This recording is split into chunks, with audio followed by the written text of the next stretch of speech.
didn't see anyone sent anything. No, I messaged you my name, and All right, I'll have a look. I'll have a look. Yeah, on WhatsApp. Yeah. Okay, okay, my grandfather said the same. The place of man does not honor him. Rather, a person honors his place. Where does this come from? It's in the Talmud, in the Talmud Tanit. The place of man does not honor him. Rather, man honors his place, right? Take a person and put him up in the seat in front of all the rabbis, and he's sitting up there with all the honorable people, and you figure that makes him honorable? Yes, it does, right? It does. And take that same person and put him working in the street cleaner, and that he's cleaning up the streets, the most menial job you could possibly have, and that lowers him down, right? Yes, says the Rebbe, not. It's not so.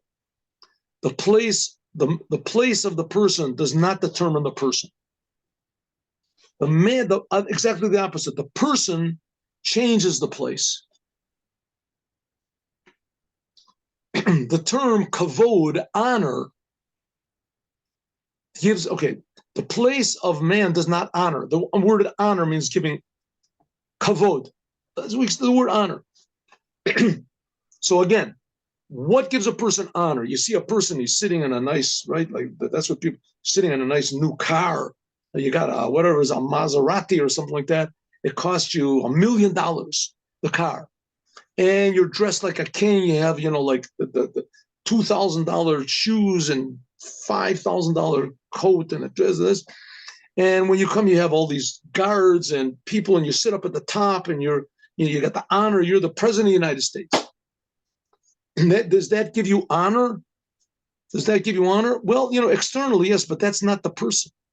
That's not the person. That's all around the person. What's really a human being? A human being, he makes the environment. The environment doesn't make him, not for good and not for bad. The idea of honor has two implications. The word honor in Hebrew, kavod, means liver. It means something heavy. Kavod means to be heavy. Also, the liver is like filled with blood. Kavod means, like the Torah says, Paro's heart was kavod, and they said his heart became like his liver. The liver is not like the heart. The heart is warm, it's pumping, but the liver is cold. It's insensitive. Liver doesn't move.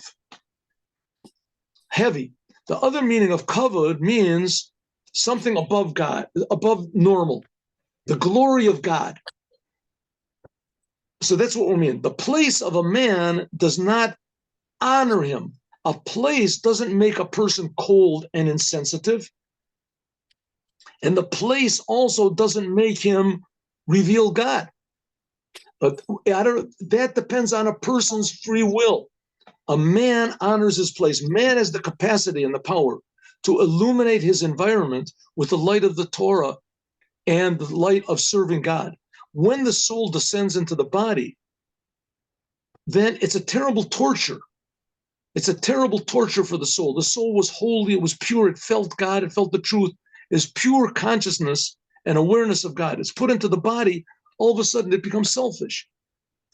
That's how the Tanya begins. It's given an oath, be a tzaddik, tei tzaddik. This means giving an oath is the same letters in Hebrew as to be called satisfied. Like you eat a good meal, you're satisfied, you can start to work. A person is generously endowed. He's made satisfied with powers to be able to fulfill God's intention of why the soul came into this terrible world to be worse than a street sweeper. And just as it is with the souls coming down into the world, so it is in every person, no matter where you happen to be. Coming into the world is a big enough problem. Sometimes there's Jews that were put into Siberia, they were put into terrible places. And so it is with every human being. Look at King David. And the idea is that the world does not bring us down, but our job is to elevate the world. The world should not make us angry or depressed or full of lust, right? It should not, even though that's one of the jobs of the world, is to do those things to us. But we have to defy that, and we have to overcome that, and we have to change it. transform it, that we can make the world a good, meaningful, holy place, no matter where we are, no matter who we are. All right, now